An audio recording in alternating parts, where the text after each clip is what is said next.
अब हम लोग पढ़ेंगे सूफी आंदोलन के बारे में। अबू हाशिम ने सबसे पहले सूफी शब्द का प्रयोग किया था। जो लोग सूफी संतों से शिष्यता ग्रहण करते थे उन्हें मुरीद कहा जाता था। सूफी जिन आश्रमों में निवास करते थे उन्हें खानकाह या मठ कहा जाता था। सूफियों के धर्म संघ बासारा इस्लामी सिद्धांत के समर्थक और बेसारा इस्लामी सिद्धांत से बंधे नहीं में विभाजित थे। भारत में चिश्ती एवं सुहरावर्दी सिलसिले की जड़ें काफी गहरी थी। ख्वाजा मोइनुद्दीन चिश्ती ने भारत में चिश्ती सिलसिला की शुरुआत की। चिश्ती सिलसिला का मुख्य केंद्र अजमेर था। चिश्ती सिलसिला के कुछ अन्य महत्वपूर्ण संत थे निजामुद्दीन औलिया, बाबा फरीद, बख्तियार काकी एवं शेख बुरहानुद्दीन गरीब। बाबा फरीद बख्तियार काकी के शिष्य थे। बाबा फरीद की रचनाएं गुरु ग्रंथ साहिब में शामिल है। बाबा फरीद के दो महत्वपूर्ण शिष्य थे निजामुद्दीन औलिया एवं अलाउद्दीन साबिर। हजरत निजामुद्दीन औलिया ने अपने जीवन काल में दिल्ली के 7 सुल्तानों का शासन देखा था। इनके प्रमुख शिष्य थे शेख सलीम चिश्ती, अमीर खुसरो, अमीर हसन दहलवी। शेख बुरहानुद्दीन गरीब ने 1340 ईस्वी में दक्षिण भारत के क्षेत्रों में चिश्ती संप्रदाय की शुरुआत की और दौलताबाद को मुख्य केंद्र बनाया। सूफियों के सुहरावर्दी धर्म संघ या सिलसिला की स्थापना शेख हिशाबुद्दीन उमर सुहरावर्दी ने की, किंतु 1262 ईस्वी में इसके सुदृढ़ संचालन का श्रेय शेख बदरुद्दीन जकारिया को है। इन्होंने सिंध एवं मुल्तान को मुख्य केंद्र बनाया। सुहरावर्दी धर्म संघ के अन्य प्रमुख संत थे जलालुद्दीन तबरीजी, सैयद सुर्ख जोश, बुरहान आदि। सुहरावर्दी सिलसिला ने राज्य के संरक्षण को स्वीकार किया था। शेख अब्दुल्ला सत्तारी ने सत्तारी सिलसिले की स्थापना की थी। इसका मुख्य केंद्र बिहार था। कादरी धर्म संघ या सिलसिला की स्थापना सैयद अबुल कादिर अल जिलानी ने बगदाद में की थी। भारत में इस सिलसिला के प्रवर्तक मोहम्मद गौस थे। इस सिलसिले के अनुयायी गाने बजाने के विरोधी थे। ये लोग शिया मत के विरुद्ध थे। राजकुमार दारा शाहजहां का ज्येष्ठ पुत्र कादिरी सिलसिला के मुल्ला शाह का शिष्य था। नक्शबंदी धर्म संघ या सिलसिला की स्थापना ख्वाजा उबैदुल्लाह ने की थी। भारत में इस सिलसिला की स्थापना ख्वाजा बकी बिल्लाह ने की थी। भारत में इसके व्यापक प्रचार का श्रेय बकी बिल्लाह के शिष्य अकबर के समकालीन शेख अहमद सरहिंदी को था। फिरदौसी सुहरावर्दी सिलसिला की एक शाखा थी जिसका कार्यक्षेत्र बिहार था। इस सिलसिले को शेख शरीफुद्दीन याहिया ने लोकप्रिय बनाया। याहिया ख्वाजा निजामुद्दीन के शिष्य थे। चलिए अब हम लोग पढ़ते हैं भक्ति आंदोलन के बारे में। 6वीं शताब्दी में भक्ति आंदोलन का शुरुआत तमिल क्षेत्र से हुई जो कर्नाटक और महाराष्ट्र में फैल गई। भक्ति आंदोलन का विकास 12 अलवार वैष्णव संतों और 63 नैनार शैव संतों ने किया। शैव नैनार और वैष्णव अलवार जैनियों और बुद्धों के अपरिग्रह को अस्वीकार कर ईश्वर के प्रति व्यक्तिगत भक्ति को ही मुक्ति का मार्ग बताते थे। नोट: अलवार शब्द का अर्थ है अंत ज्ञान रखने वाला, वह व्यक्ति जो ईश्वरीय चिंतन में पूर्णतया विलीन हो गया हो। अलवार शब्द का अर्थ है अंत ज्ञान रखने वाला वह व्यक्ति जो ईश्वरीय चिंतन में पूर्णतया विलीन हो गया हो। अलवारों में एकमात्र महिला साध्वी अंडाल का नाम मिलता है जिसके भक्ति गीतों में कृष्ण कथाएं अधिक मिलती हैं। शैव संत अप्पार ने पल्लव राजा महेंद्र वर्मन को शैव धर्म स्वीकार करवाया। भक्ति कवि संतों को संत कहा जाता था और उनके 2 समूह थे। प्रथम समूह वैष्णव संत थे जो महाराष्ट्र में लोकप्रिय हुए। वे भगवान विठोबा के भक्त थे। विठोबा पंथ के संत और उनके अनुयायी बरकरी या तीर्थयात्री पंथ कहलाते थे क्योंकि हर वर्ष पंढरपुर की तीर्थ यात्रा पर जाते थे। दूसरा समूह पंजाब एवं राजस्थान के हिंदी भाषी क्षेत्रों में सक्रिय था और इसकी निर्गुण भक्ति हर विशेषता से परे भगवान की भक्ति में आस्था थी। भक्ति आंदोलन को दक्षिण भारत से उत्तर भारत में रामानंद के द्वारा लाया गया। बंगाल में कृष्ण भक्ति की प्रारंभिक प्रतिपादकों में विद्यापति ठाकुर और चंडीदास थे। रामानंद की शिक्षा से दो संप्रदायों का प्रादुर्भाव हुआ। शगुन जो पुनर्जन्म में विश्वास रखता है और निर्गुण जो भगवान के निराकार रूप को पूजता है। शगुन संप्रदाय के सबसे प्रसिद्ध व्याख्याताओं में थे तुलसीदास और नाभादास जैसे रामभक्त और निम्बार्क, वल्लभाचार्य, चैतन्य, शूरदास और मीराबाई जैसे कृष्ण भक्त। निर्गुण संप्रदाय के सबसे प्रसिद्ध प्रतिनिधि थे कबीर, जिन्हें भावी उत्तर भारतीय पंथों का आध्यात्मिक गुरु माना गया है। शंकराचार्य के अद्वैत दर्शन के विरोध में दक्षिण में वैष्णव संतों द्वारा 4 मतों की स्थापना की गई थी। दक्षिण में वैष्णव संतों द्वारा स्थापित ये 4 मत कौन कौन से हैं? श्री संप्रदाय, रामानुजाचार्य, विशिष्टता द्वैतवाद, ब्रह्म संप्रदाय, माधवाचार्य द्वैतवाद, रुद्र संप्रदाय, विष्णु स्वामी शुद्ध द्वैतवाद और शनकादि संप्रदाय, निम्बार्काचार्य द्वैतवाद। भक्ति आंदोलन के संत शंकराचार्य, इनका जन्म 708 ईस्वी में केरल के कलाडी नामक गांव में हुआ।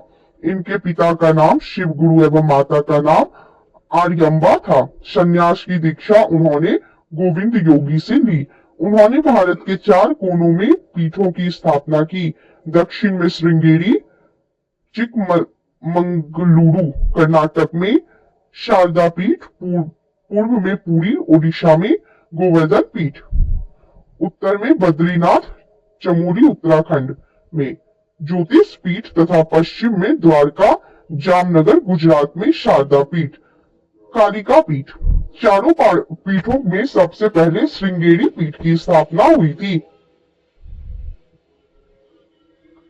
शंकराचार्य की मृत्यु 820 ईस्वी में हो गई। शंकराचार्य ने बादरायण के ब्रह्म सूत्र के आधार पर अपने सिद्धांत का प्रतिपादन किया और अपने दर्शन, जो जीव ब्रह्म की एकता के सिद्धांत पर आधारित है, को अद्वैतवाद का नाम दिया।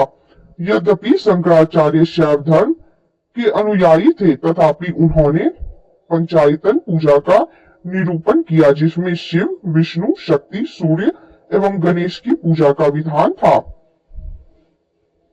रामानुजाचार्य 11वीं शताब्दी, इन्होंने राम को अपना आराध्य माना। इनका जन्म 1017 ईस्वी में मद्रास के निकट पेरुम्बर नामक स्थान पर हुआ था। 1137 ईस्वी में इनकी मृत्यु हो गई। रामानुज ने वेदांत में प्रशिक्षण अपने गुरु कांचीपुरम के यादव प्रकाश से प्राप्त किया था। इनके अनुसार मोक्ष प्राप्ति का सर्वोत्तम साधन विष्णु के प्रति अनन्य भक्ति भाव रखना है। भगवान विष्णु की कृपा दृष्टि से भक्त उनके साथ एकाकार होने का परमानंद प्राप्त कर सकता है। रामानुज ने विशिष्टता द्वैतवाद के सिद्धांत का प्रतिपादन किया, जिसके अनुसार आत्मा परमात्मा से जुड़ने के बाद भी अपनी अलग सत्ता बनाए रखती है। इनके सिद्धांत ने भक्ति की नई धारा को बहुत प्रेरित किया, जो प्रवर्ती काल में उत्तरी भारत में विकसित हुई। रामानुजाचार्य के अनुसार आत्मा व परमात्मा का संबंध चिंगारी व अग्नि के संबंध जैसा है। रामानुज के अनुयायियों को वैष्णव कहा जाता है। रामानंद 1368 से 1668। रामानंद का जन्म प्रयाग में हुआ था। इनकी शिक्षा प्रयाग तथा वाराणसी में हुई। इन्होंने अपना संप्रदाय सभी जातियों के लिए खोल दिया। रामानुज की भांति इन्होंने भी भक्ति को मोक्ष का एकमात्र साधन स्वीकार किया। इन्होंने मर्यादा पुरुषोत्तम राम एवं सीता की आराधना को समाज के समक्ष रखा। रामानंद के 12 शिष्यों में 2 स्त्रियां पद्मावती एवं सुरसरी थी। इनके प्रमुख शिष्य थे रैदास, जो चमार थे, कबीर जुलाहा थे, धन जाट थे, सेना नाई थे, पीपा राजपूत थे और साधना कसाई थे। कबीर कबीर का जन्म 1440 ईस्वी विवादास्पद में वाराणसी में एक विधवा ब्राह्मणी के गर्भ से लोक श्रुतियों अनुसार हुआ था। लोक लज्जा के भय से उसने नवजात शिशु को वाराणसी में लहरतारा के पास एक तालाब के समीप छोड़ दिया। जुलाहा नीरू तथा उसकी पत्नी नीमा इस नवजात शिशु को अपने घर ले आए। इस बालक का नाम कबीर रखा गया। कबीर की शादी लोई से हुई। उनके 2 बच्चे हुए और उनकी जिंदगी आम गृहस्थ जैसी ही थी। इन्होंने राम, रहीम, हजरत, अल्लाह आदि को एक ही ईश्वर के अनेक रूप माने। इन्होंने जाति प्रथा, धार्मिक कर्मकांड, बाह्य आडंबर, मूर्ति पूजा, जप तप, अवतारवाद आदि का घोर विरोध करते हुए एक स्वरवाद में आस्था व्यक्त की एवं निराकार ब्रह्म की उपासना को महत्व दिया। निर्गुण भक्ति धारा से जुड़े कबीर ऐसे प्रथम भक्त थे जिन्होंने संत होने के बाद भी पूर्णतः गृहस्थ जीवन का निर्वाह किया। इनके अनुयायी कबीरपंथी कहलाए। कबीर के उपदेश शब्द सिखों के आदि ग्रंथ में संग्रहित है। कबीर की वाणी का संग्रह बीजक शिष्य धर्मदास द्वारा संकलित नाम से प्रसिद्ध है। बीजक के 3 भाग है, रमैनी, शब्द और साखी। उनकी भाषा को सदुक्कड़ी कहा गया है। इसमें ब्रज भाषा, अवधी एवं राजस्थानी भाषा के शब्द पाए जाते हैं। कबीरदास की मृत्यु 1510 ईस्वी में मगहर में हुई। नोट: कबीर सुल्तान सिकंदर लोदी के समकालीन थे। कबीर सुल्तान सिकंदर लोदी के समकालीन थे। गुरु नानक का जन्म 1469 ईस्वी में अविभाजित पंजाब के रावी नदी के तट पर स्थित तलवंडी नामक ग्राम में हुआ था, जो अब ननकाना साहिब के नाम से विख्यात है। उनकी माता का नाम तृप्ता देवी था तथा पिता का नाम मेहता कालूराम था, जो पटवारी थे। बटाला के मूलराज खत्री की बेटी सुलक्षणी से उनका विवाह हुआ, जिससे उन्हें 2 पुत्र और 2 पुत्रियां हुई। उन्होंने देश का 5 बार चक्कर लगाया, जिसे उदासीस कहा जाता है। उन्होंने कीर्तनों के माध्यम से उपदेश दिए। वे काव्य रचना करते थे और रबाब के संगीत के साथ गाया करते थे। सारंगी उनका स्वामी भक्ति शिष्य भाई मर्दाना बजाया करता था। अपने जीवन के अंतिम क्षणों में उन्होंने रावी नदी के किनारे करतारपुर में अपना डेहरा मठ स्थापित किया। अपने जीवन काल में ही उन्होंने आध्यात्मिक आधार पर अपने पुत्रों की जगह अपने शिष्य भाई लहना यानी अंगद को अपना उत्तराधिकारी नियुक्त किया। इनकी मृत्यु 1539 ईस्वी में करतारपुर में हुई। नानक ने सिख धर्म की स्थापना की। नानक सूफी संत बाबा फरीद के प्रभावित थे। चैतन्य स्वामी चैतन्य का जन्म 1486 ईस्वी में नवद्वीप बंगाल के मायापुर गांव में हुआ था। इनके पिता का नाम जगन्नाथ मिश्र एवं माता का नाम सची देवी था। पाठशाला में चैतन्य को निमाई पंडित या गौरांग कहा जाता था। चैतन्य का वास्तविक नाम विश्वंभर था। इन्होंने गोसाई संघ की स्थापना की और साथ ही संकीर्तन प्रथा, गायन की कीर्तन शैली को जन्म दिया। इनके दार्शनिक सिद्धांत को अचिंत भेदभाव के नाम से जाना जाता है। 1510 ईस्वी में केशव भारती नामक सन्यासी ने चैतन्य को सन्यास की दीक्षा दी। सन्यासी बनने के बाद बंगाल छोड़कर पुरी उड़ीसा चले गए, जहां उन्होंने 2 दशक तक भगवान जगन्नाथ की उपासना की। इसकी मृत्यु 1533 ईस्वी में हो गई। श्रीमद वल्लभाचार्य का जन्म 1479 ईस्वी में चंपारण्य वाराणसी में हुआ था। इनके पिता का नाम लक्ष्मण भट्ट तथा माता का नाम यल्लम गरु था। इनका विवाह महालक्ष्मी के साथ हुआ। इनके 2 पुत्र थे, गोपीनाथ जिनका जन्म 1511 ईस्वी में तथा विठल नाथ जन्म 1516 ईस्वी में हुआ। इन्होंने गंगा यमुना संगम के समीप अड़ेल नामक स्थान पर अपना निवास स्थान बनाया। वल्लभाचार्य ने भक्ति साधना पर विशेष जोर दिया। इन्होंने भक्ति को मोक्ष का साधन बताया। इनके भक्ति मार्ग को पुष्टि मार्ग कहते हैं। सूरदास वल्लभाचार्य के शिष्य थे। नोट देख लेंगे। विठल नाथ को अकबर ने गोकुल और जैतपुरा की जागीर प्रदान की थी। विठल नाथ को अकबर ने गोकुल और जैतपुरा की जागीर प्रदान की थी। गोस्वामी तुलसीदास, इनका जन्म उत्तर प्रदेश के बांदा जिले में राजापुर गांव के 1532 ईस्वी में हुआ था। इनके पिता का नाम आत्माराम दुबे एवं माता का नाम हुलसी था। इन्होंने रामचरितमानस की रचना की। इनकी मृत्यु 1623 ईस्वी में हुई थी। तुलसीदास मुगल शासक अकबर एवं मेवाड़ के शासक राणा प्रताप के समकालीन थे। धन्ना, धन्ना का जन्म 1415 ईस्वी में एक जाट परिवार में हुआ था। राजपुताना से बनारस आकर ये रामानंद के शिष्य बन गए। कहा जाता है कि इन्होंने भगवान की मूर्ति को हठात भोजन कराया था। मीराबाई, मीराबाई का जन्म 1498 ईस्वी में मेरठ जिले के चौकारी ग्राम में हुआ था। इनके पिता का नाम रत्न सिंह राठौर था। इनका विवाह 1516 ईस्वी में राणा सांगा के बड़े पुत्र और युवराज भोजराज से हुआ था। अपने पति के मृत्यु के उपरांत ये पूर्णतः धर्मपरायण जीवन व्यतीत करने लगी। इन्होंने कृष्ण की उपासना प्रेमी एवं पति में के रूप में की।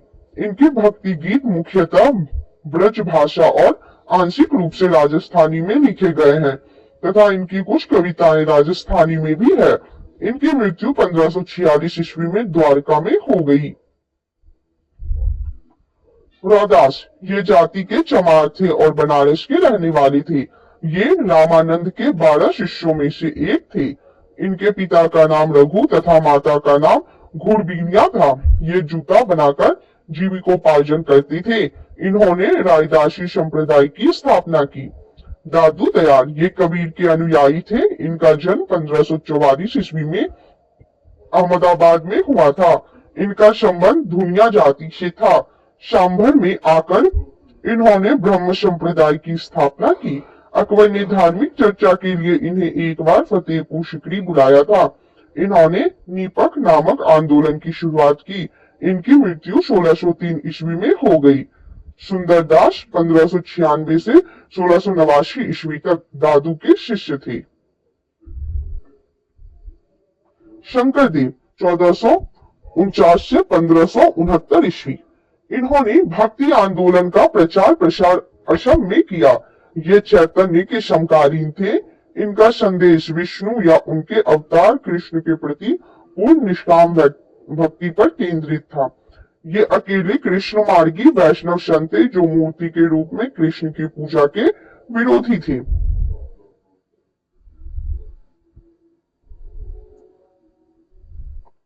मुगल साम्राज्य, अब हम लोग मुगल साम्राज्य के बारे में पढ़ेंगे। मुगल वंश का संस्थापक बाबर था। बाबर एवं उत्तरवर्ती मुगल शासक तुर्क एवं सुन्नी मुसलमान थे। बाबर ने मुगल वंश की स्थापना के साथ ही पादशाही की स्थापना की, जिसके तहत शासक को बादशाह कहा जाता था।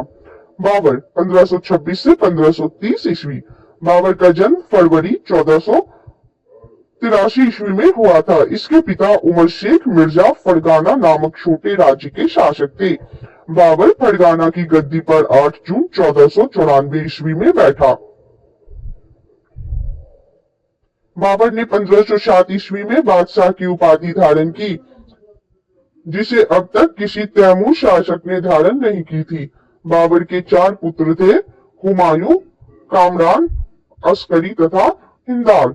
बाबर ने भारत पर 5 बार आक्रमण किया। बाबर का भारत के विरुद्ध किया गया प्रथम अभियान 1519 ईस्वी में यूसुफ जाई जाति के विरुद्ध था। इस अभियान में बाबर ने बाजौर और भेड़ा को अपने अधिकार में कर लिया। पानीपत के प्रथम युद्ध में बाबर ने पहली बार तुगलमा युद्ध नीति एवं तोपखाने का प्रयोग किया था। उस्ताद अली एवं मुस्तफा बाबर के 2 प्रसिद्ध निशानेबाज थे, जिसने पानीपत के प्रथम युद्ध में भाग लिया था। अब देखते हैं बाबर द्वारा लड़े गए प्रमुख युद्ध कौन कौन से थे। युद्ध, वर्ष, पक्ष और परिणाम। पानीपत का प्रथम युद्ध 21 अप्रैल 1526 में हुआ इब्राहिम लोदी और बाबर के बीच, जिसमें बाबर विजयी हुए। पानीपत का प्रथम युद्ध 21 अप्रैल 1526 में हुआ इब्राहिम लोदी और बाबर के बीच, जिसमें बाबर विजयी रहे। खानवा का युद्ध 17 मार्च 1527 में राणा सांगा और बाबर के बीच हुआ, जिसमें बाबर विजयी रहा। खानवा का युद्ध 17 मार्च 1527 में राणा सांगा और बाबर के बीच हुआ, जिसमें बाबर विजयी रहा। चंदेरी का युद्ध 29 जनवरी 1528 में हुआ मेदिनी राय एवं बाबर के बीच, जिसमें बाबर विजयी रहा। चंदेरी का युद्ध 29 जनवरी 1528 में मेदिनी राय एवं बाबर के बीच हुआ, जिसमें बाबर विजयी रहा। घाघरा का युद्ध 6 मई 1529 को अफगानों एवं बाबर के बीच हुआ, जिसमें बाबर विजयी रहा। घाघरा का युद्ध 6 मई 1529 में हुआ अफगानों एवं बाबर के बीच, बाबर विजयी रहा। इब्राहिम लोदी मध्यकाल का प्रथम शासक था जो युद्ध स्थल में मारा गया। इसके साथ उसका मित्र ग्वालियर के राजा विक्रमजीत भी युद्ध स्थल में मारा गया। नोट: हुमायूं ने कोहिनूर हीरा ग्वालियर के दिवंगत राजा विक्रमजीत के परिवार से प्राप्त किया था। बाबर को अपनी उदारता के लिए कलंदर की उपाधि दी गई। बाबर ने मुसलमानों को तमगा नामक कर से मुक्त कर दिया था। खानवा युद्ध में बाबर ने राणा सांगा के खिलाफ जिहाद का नारा दिया और युद्ध में विजय के बाद गाजी की उपाधि धारण की। 30 जनवरी 1528 ईस्वी को जहर दे देने के कारण राणा सांगा की मृत्यु हो गई। बाबर ने बंगाल के शासक नुसरत शाह के साथ 6 मई 1529 को एक दूसरे की संप्रभुता का सम्मान करने का वादा करते हुए एक संधि की, जिसके अनुसार नुसरत शाह ने अफगान विद्रोहियों को शरण न देने का वचन दिया।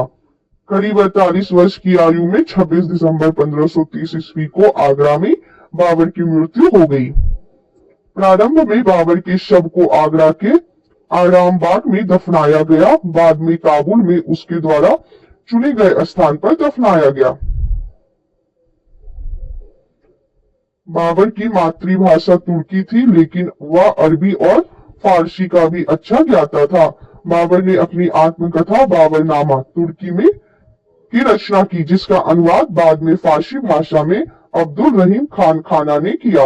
अपनी आत्मकथा में बाबर ने औपचारिक बागों की योजनाओं और उनके बनाने में अपनी रुचि का वर्णन किया है। अक्सर ये बाग दीवार से घिरे होते थे तथा कृत्रिम नहरों द्वारा 4 भागों में विभाजित आयताकार अहाते में स्थित थे। 4 समान हिस्सों में बटे होने के कारण ये 4 बाग कहलाते थे। नोट: 4 बाग बनाने की परंपरा की शुरुआत अकबर के समय से हुई।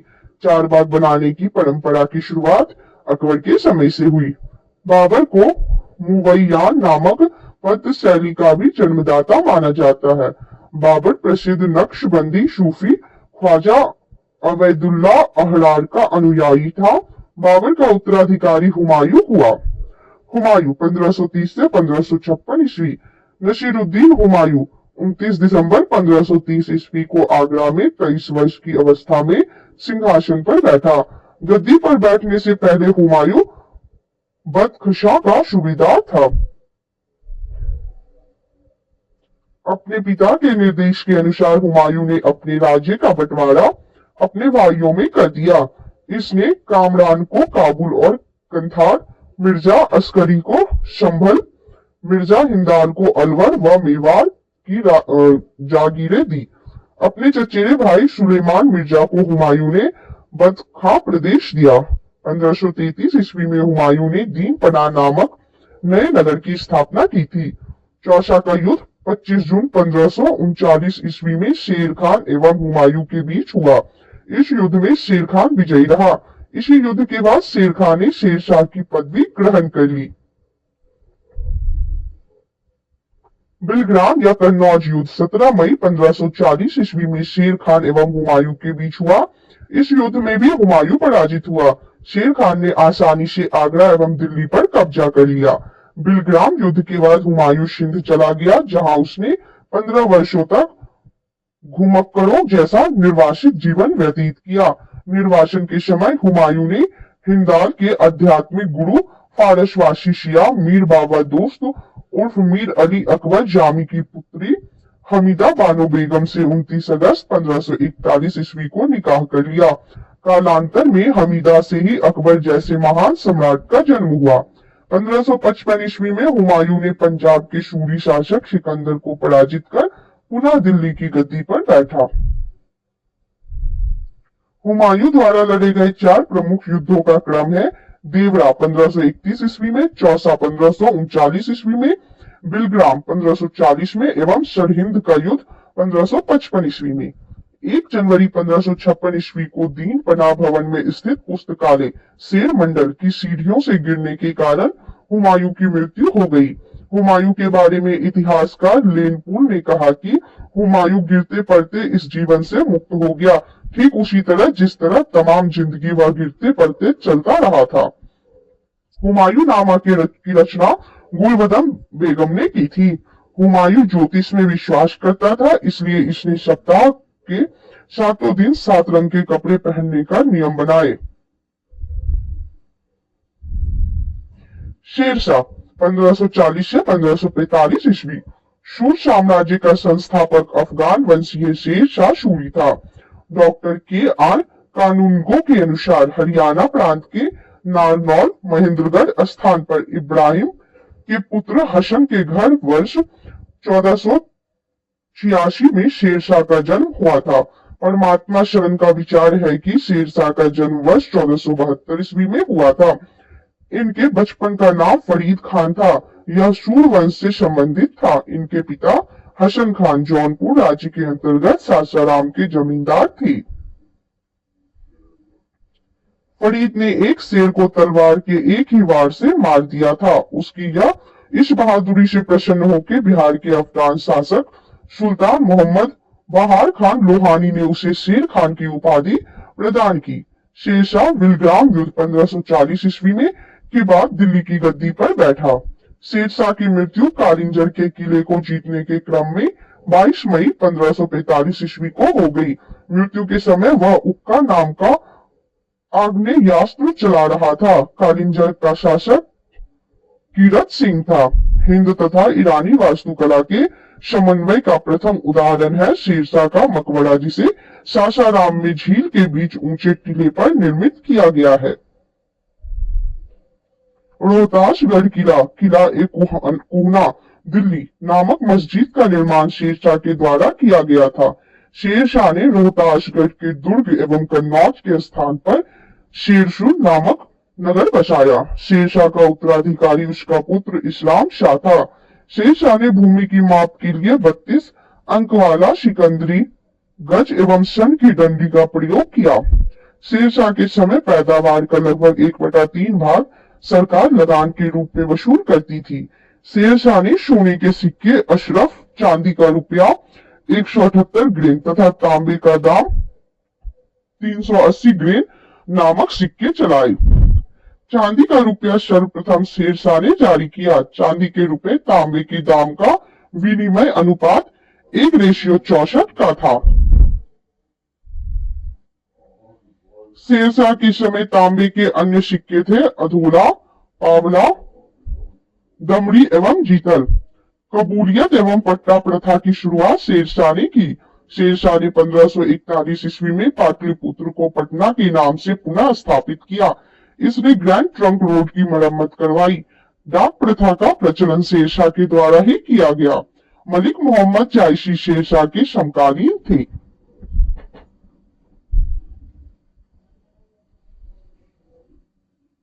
अकबर 1556 से 1605 ईस्वी। सम्राट अकबर का जन्म 15 अक्टूबर 1542 ईस्वी को हामिदा बानो बेगम के गर्भ से अमरकोट के राणा वीर शाल के महल में हुआ। अकबर के बचपन का नाम जलाल था। उसका राज्याभिषेक 14 फरवरी 1556 ईस्वी को पंजाब के कलानौर नामक स्थान पर हुआ। अकबर के समकालीन शासक देखेंगे कौन कौन से हैं। रानी एलिजाबेथ, इनका शासनकाल 1558 से 1603 ईस्वी तक था। यह इंग्लैंड की थी। रानी एलिजाबेथ का शासनकाल 1558 से 1603 ईस्वी तक रहा। यह इंग्लैंड की थी। शाह अब्बास, इनका शासनकाल 1588 से 1629 तक रहा। यह ईरान के थे। शाह अब्बास का शासनकाल 1588 से 1629 तक रहा। यह ईरान के थे। जार इवान चौथम वेशिलिएविच, इनका शासनकाल 1530 से 1584 तक रहा। यह रूस के थे। जार इवान चौथम वेशिलिएविच, इनका शासनकाल 1530 से 1584 तक रहा। यह रूस के थे। जार इवान चौथम वेशिलिएविच इवान की टेरिबल नाम से कुख्यात था। अकबर का शिक्षक अब्दुल लतीफ ईरानी विद्वान था। वह जलालुद्दीन मोहम्मद अकबर बादशाही गाजी की उपाधि से राज सिंहासन पर बैठा। बैरम खान शिया मतावलंबी 1556 से 1560 ईस्वी तक अकबर का संरक्षक रहा। वह बदख्शां का निवासी था। उसे प्यार से खानी बाबा कहा जाता था। पानीपत की दूसरी लड़ाई 15 नवंबर 1556 ईस्वी को अकबर और हेमू के बीच हुई थी। इस युद्ध में अकबर की विजय हुई थी। 31 जनवरी 1561 को मक्का की तीर्थ यात्रा के दौरान पाटन नामक स्थान पर मुबारक खान नामक युवक ने बैरम खान की हत्या कर दी। मई 1562 में अकबर ने हरम दल से अपने को पूर्णतः मुक्त कर लिया। हल्दी घाटी का युद्ध 18 जून 1576 ईस्वी को मेवाड़ के शासक महाराणा प्रताप एवं अकबर के बीच हुआ। इस युद्ध में अकबर विजयी हुआ। इस युद्ध में मुगल सेना का नेतृत्व मान सिंह एवं आशफ खान ने किया था। अकबर का सेनापति मान सिंह था। हल्दी घाटी युद्ध के समय कुंभलगढ़ राणा प्रताप का राजधानी थी। राणा की ओर से इस युद्ध में हाकिम खान सूर के नेतृत्व में एक अफगान फौजी टुकड़ी एवं भीलों की एक छोटी सी सेना ने भाग लिया था। महाराणा प्रताप की मृत्यु 19 जनवरी 1597 ईस्वी में एक सख्त धनुष की प्रत्यंचा चढ़ाते समय अंदरूनी चोट लग जाने के कारण हो गई।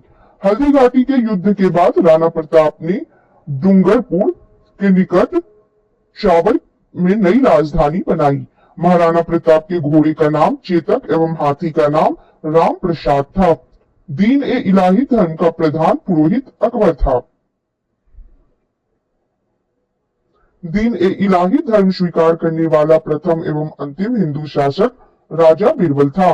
महेश दास नामक ब्राह्मण को राजा बीरबल की पदवी दी गई थी, जो हमेशा अकबर के साथ रहता था। अकबर ने जैन धर्म के जैनाचार्य हरि विजय सूरी को जगत गुरु की उपाधि प्रदान की थी। अकबर ने शाही दरबार में एक अनुष्ठान के रूप में सूर्योपासना शुरू करवाई। राजस्व प्राप्ति की जब्ती प्रणाली अकबर के शासनकाल में प्रचलित थी। अकबर के दीवान राजा टोडरमल खत्री जाति के थे ने 1580 ईस्वी में 10 साल बंदोबस्त व्यवस्था लागू की। गुजरात विजय के दौरान अकबर सर्वप्रथम पुर्तगालियों से मिला और यहीं उसने सर्वप्रथम समुद्र को देखा। नोट: गुजरात अभियान को इतिहासकार स्मिथ ने संसार के इतिहास का सर्वाधिक दूरगामी आक्रमण कहा है। अकबर के दरबार के प्रसिद्ध चित्रकार अब्दुल समद था। अकबर के दरबार का प्रसिद्ध संगीतकार तानसेन था। अब हम लोग पढ़ेंगे अकबर द्वारा जीते गए प्रदेश। प्रदेश, शासक, वर्ष और मुगल सेनापति। अकबर ने मालवा को 1561 में जीता। शासक थे बाज बहादुर और मुगल सेनापति थे आदम खान और पीर मोहम्मद। अकबर ने मालवा को 1561 में जीता। शासक थे बाज बहादुर और मुगल सेनापति थे आदम खान और पीर मोहम्मद। चुनार को अकबर ने 1562 में जीता। शासक थे उस वक्त अफगानों का शासन था। मुगल सेनापति थे अब्दुल्ला खान। चुनार को अकबर ने 1562 में जीता। अफगानों का शासन था और मुगल सेनापति थे अब्दुल्ला खान। आमेर को अकबर ने 1562 में जीता। शासक थे भारमल। स्वेच्छा से अधीनता स्वीकारी। आमेर को अकबर ने 1562 में जीता। शासक थे भारमल। उन्होंने स्वेच्छा से अधीनता स्वीकारी। मेरता को अकबर ने 1562 में जीता। शासक थे जयमल और मुगल सेनापति थे सरफुद्दीन। मेरता को अकबर ने 1562 में जीता। शासक थे जयमल और मुगल सेनापति थे सरफुद्दीन। गोंडवाना को अकबर ने 1564 में वीर नारायण एवं दुर्गावती के शासनकाल में जीता। मुगल सेनापति थे आशफ खान। गोंडवाना को अकबर ने 1564 में वीर नारायण एवं दुर्गावती के शासनकाल में जीता। मुगल सेनापति थे आशफ खान। मेवाड़ को अकबर ने 1568 में उदय सिंह के शासनकाल में जीता। मुगल सेनापति स्वयं अकबर थे। मेवाड़ को अकबर ने 1568 में उदय सिंह के शासनकाल में जीता। सेनापति स्वयं अकबर थे। मेवाड़ को अकबर ने 1576 में राणा प्रताप के शासनकाल में जीता। मुगल सेनापति थे मानसिंह एवं आशफ खान। मेवाड़ को अकबर ने 1576 में जीता। शासक थे राणा प्रताप और मुगल सेनापति थे मानसिंह एवं आशफ खान। रणथंभौर को अकबर ने 1569 में जीता। शासक थे सुरजनहारा और मुगल सेनापति थे भगवान दास एवं अकबर। रणथंभौर को अकबर ने 1569 में जीता। शासक थे सुरजनहारा और मुगल सेनापति थे भगवान दास एवं अकबर। कालिंजर को अकबर ने 1569 में जीता। शासक थे रामचंद्र और मुगल सेनापति थे मजनू खान काकशाह। कालिंजर को अकबर ने 1569 में जीता। शासक थे रामचंद्र और मुगल सेनापति थे मजनू खान काकशाह। मारवाड़ को अकबर ने 1570 में जीता। शासक थे राव चंद्रसेन और मुगल सेनापति थे राव चंद्रसेन। स्वेच्छा से अधीनता स्वीकारी। मारवाड़ को अकबर ने 1570 में जीता। शासक थे राव चंद्रसेन। स्वेच्छा से अधीनता स्वीकारी। जैसलमेर को अकबर ने 1570 में जीता। शासक थे रावल हरिराय। स्वेच्छा से अधीनता स्वीकारी। जैसलमेर को अकबर ने 1570 में रावल हरिराय के शासनकाल में जीता। स्वेच्छा से अधीनता स्वीकारी। बीकानेर को अकबर ने 1570 में जीता। शासक थे कल्याणमल। स्वेच्छा से अधीनता स्वीकारी। बीकानेर को अकबर ने 1570 में जीता। शासक थे कल्याणमल। इन्होंने स्वेच्छा से अधीनता स्वीकारी। गुजरात को अकबर ने 1571 में जीता। शासक थे मुजफ्फर खान तृतीय। मुगल सेनापति थे सम्राट अकबर। गुजरात को अकबर ने 1571 में जीता। शासक थे मुजफ्फर खान तृतीय। मुगल सेनापति थे सम्राट अकबर। बिहार व बंगाल को अकबर ने 1574 से 76 में जीता। शासक थे दाऊद खान। मुगल सेनापति थे मुनीम खान खाना। बिहार व बंगाल को अकबर ने 1574 से 76 में जीता। शासक थे दाऊद खान। मुगल सेनापति थे मुनीम खान खाना। काबुल को अकबर ने 1581 में जीता। शासक थे हकीम मिर्जा। मुगल सेनापति थे मानसिंह एवं अकबर। काबुल को अकबर ने 1581 में जीता। शासक थे हकीम मिर्जा। मुगल सेनापति थे मानसिंह एवं अकबर। कश्मीर को अकबर ने 1586 में जीता। शासक थे यूसुफ याकूब खान। मुगल सेनापति थे भगवान दास व काशिम खान। कश्मीर को अकबर ने 1586 में जीता। शासक थे यूसुफ याकूब खान। मुगल सेनापति थे भगवान दास व काशिम खान। उड़ीसा को अकबर ने 1592 में जीता। मुगल शासक थे वहां के निशार खान और मुगल सेनापति थे मानसिंह। उड़ीसा को अकबर ने 1592 में जीता। शासक थे निशार खान और मुगल सेनापति थे मानसिंह। सिंध को अकबर ने 1593 में जीता। शासक थे जानी बेग और मुगल सेनापति थे अब्दुल रहीम खान खाना। सिंध को अकबर ने 1593 में जीता। शासक थे जानी बेग और मुगल सेनापति थे अब्दुल रहीम खान खाना। बलूचिस्तान को अकबर ने 1595 में जीता। शासक थे पन्नी अफगान। मुगल सेनापति थे मीर मासूम। बलूचिस्तान को अकबर ने 1595 में जीता। शासक थे पन्नी अफगान। मुगल सेनापति थे मीर मासूम। कंधार को अकबर ने 1595 में जीता। शासक थे मुजफ्फर हुसैन और मुगल सेनापति थे शाह बेग। कंधार को अकबर ने 1595 में जीता। शासक थे मुजफ्फर हुसैन और मुगल सेनापति थे शाह बेग। दक्षिण भारत के प्रदेश देखेंगे जिसे अकबर ने जीता था। प्रदेश, शासक, वर्ष और मुगल सेनापति। खान देश को अकबर ने 1591 में जीता। शासक थे अली खान और मुगल सेनापति। स्वेच्छा से अधीनता स्वीकारी। खानदेश को अकबर ने 1591 में जीता। शासक थे अली खान, स्वेच्छा से अधीनता स्वीकारी। दौलताबाद को अकबर ने 1599 में जीता। शासक थे चांद बीबी। मुगल सेनापति थे मुराद, अब्दुल रहीम खान खाना, अब्दुल फजल और अकबर। दौलताबाद को अकबर ने 1599 में जीता। शासक थे चांद बीबी और मुगल सेनापति थे मुराद, अब्दुल रहीम खान खाना, अबुल फजल और अकबर। अहमदनगर को अकबर ने 1600 में जीता। शासक थे बहादुर शाह चांद बीबी। अहमदनगर को अकबर ने 1600 में जीता। शासक थे बहादुर शाह चांद बीबी। असीरगढ़ को अकबर ने 1601 में जीता। शासक थे मीरन बहादुर। मुगल सेनापति थे अकबर। यह अकबर का अंतिम अभियान था। असीरगढ़ को अकबर ने 1601 में जीता। शासक थे मीरन बहादुर। मुगल सेनापति अकबर थे। यह अकबर का अंतिम अभियान था। अकबर के कुछ महत्वपूर्ण कार्य देखेंगे। कार्य और वह किस वर्ष में किए गए थे। दास प्रथा का अंत अकबर ने 1562 में किया। दास प्रथा का अंत 1562। अकबर को हड़मदल से मुक्ति 1562। अकबर को हड़मदल से मुक्ति मिली 1562 में। तीर्थ यात्रा कर समाप्त किया 1563 में। अकबर ने तीर्थ यात्रा कर समाप्त किया 1563 में। जजिया कर समाप्त किया 1564 में। अकबर ने जजिया कर समाप्त किया 1564 में।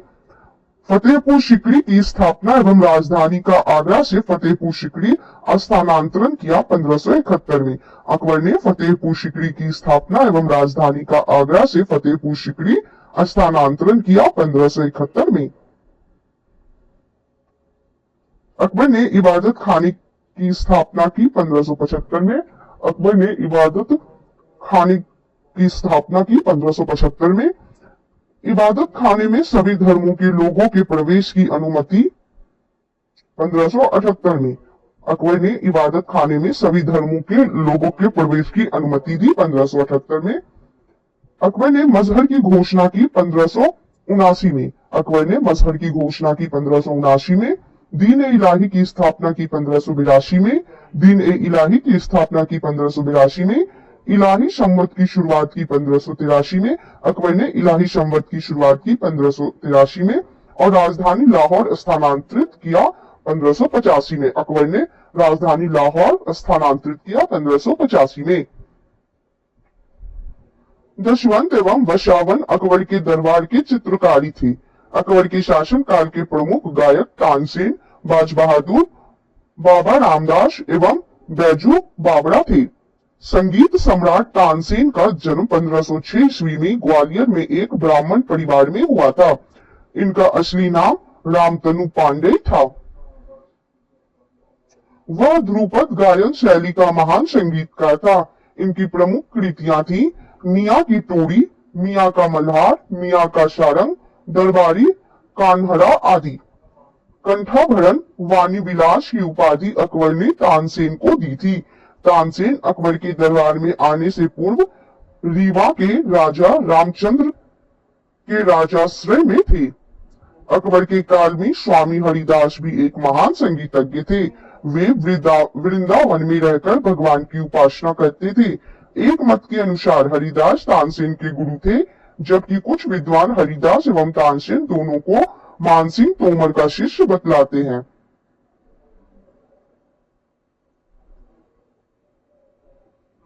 यह भी प्रचलित है कि हरिदास का गाना सुनने के लिए अकबर को इनकी कुटिया पर जाना पड़ा, क्योंकि इन्होंने अकबर के दरबार में जाने से मना कर दिया था। इनका कहना था कि वे केवल अपने भगवान के लिए ही गाते हैं, दरबार से उनका कोई सरोकार नहीं। दास्तान ए अमीर हमजा नामा प्रसिद्ध अरबी महाकाव्य के नाम से भी प्रसिद्ध है। यह मुगल चित्रशाला की सबसे पहली अत्यंत महत्वपूर्ण कृति है। इसमें हजरत मोहम्मद साहब के चाचा अमीर हमजा के वीरतापूर्ण कारनामों का चित्रित संग्रह है।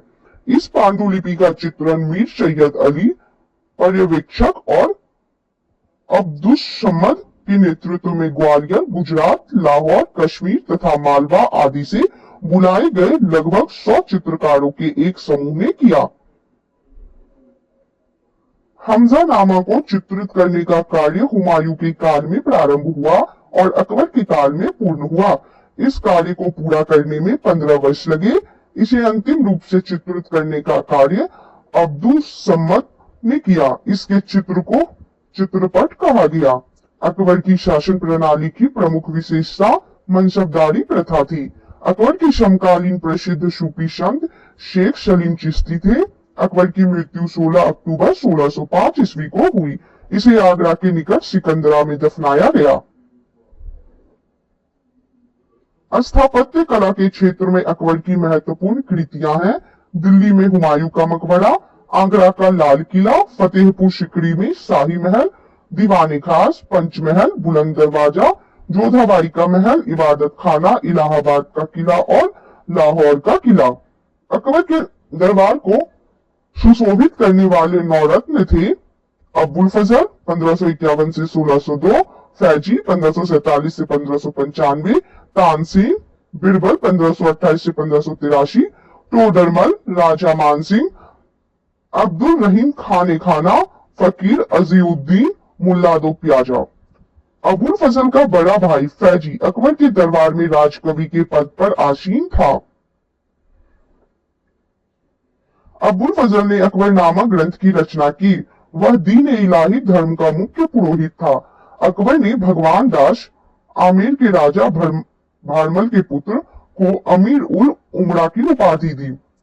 यूसुफजाइयों के विद्रोह को दबाने के दौरान बीरबल की हत्या हो गई। 1602 ईस्वी में सलीम जहांगीर के निर्देश पर दक्षिण से आगरा की ओर आ रहे अबुल फजल को रास्ते में वीर सिंह बुंदेला नामक सरदार ने हत्या कर दी। मुगल सम्राट अकबर ने अनुवाद विभाग की स्थापना की। नकीब खान अब्दुल कादिर बदायूनी तथा सिख सुल्तान ने रामायण एवं महाभारत का फारसी अनुवाद किया। वह महाभारत का नाम रज़्मनामा युद्धों की पुस्तक रखा। पंचतंत्र का फारसी भाषा में अनुवाद अबुल फजल ने अनवर ए शादात नाम से तथा मौलाना हुसैन फैज ने यार ए दानिश नाम से किया। हाजी इब्राहिम सरहदी ने अर्थवेद अथर्ववेद का, मुल्ला शाह मोहम्मद ने राजतरंगिनी का, अब्दुल रहीम खान खाना ने तुझके बाबरी का तथा फैजी ने लीलावती का फारसी में अनुवाद किया। फैजी ने नल दमयंती सूरदास द्वारा रचित कथा का फारसी में अनुवाद कर उसका नाम सहेली रखा। भागवत पुराण का अनुवाद फारसी में टोडरमल ने किया। अब्दुल कादिर बदायूनी ने सिंहासन बत्तीसी का अनुवाद फारसी में किया। ज्योतिष के प्रसिद्ध ग्रंथ तजक एवं तुजुक का फारसी में अनुवाद जहान ए जाफर नाम से मोहम्मद खान गुजराती ने किया। निजामुद्दीन पानीपत ने रामायण के परिशिष्ट के रूप में योग वशिष्ठ वेदांतिक दर्शन पर एक ग्रंथ का फारसी में अनुवाद किया। अकबर के काल को हिंदी साहित्य का स्वर्ण काल कहा जाता है। अकबर ने बीरबल को कवि प्रिय एवं नरहरि को महापात्र की उपाधि प्रदान की। बुलंद दरवाजा का निर्माण अकबर ने गुजरात विजय के उपलक्ष्य में करवाया था। चारबाग बनाने की परंपरा अकबर के समय शुरू हुई। अकबर ने सीरी कलम की उपाधि अब्दुल सम्मद को एवं जरी कलम की उपाधि मोहम्मद हुसैन कश्मीरी को दिया। नोट: मुगलों की राजकीय भाषा फारसी थी। मुगलों की राजकीय भाषा फारसी थी। अकबर नक्कारा नगारा नामक वाद्य यंत्र बजाता था।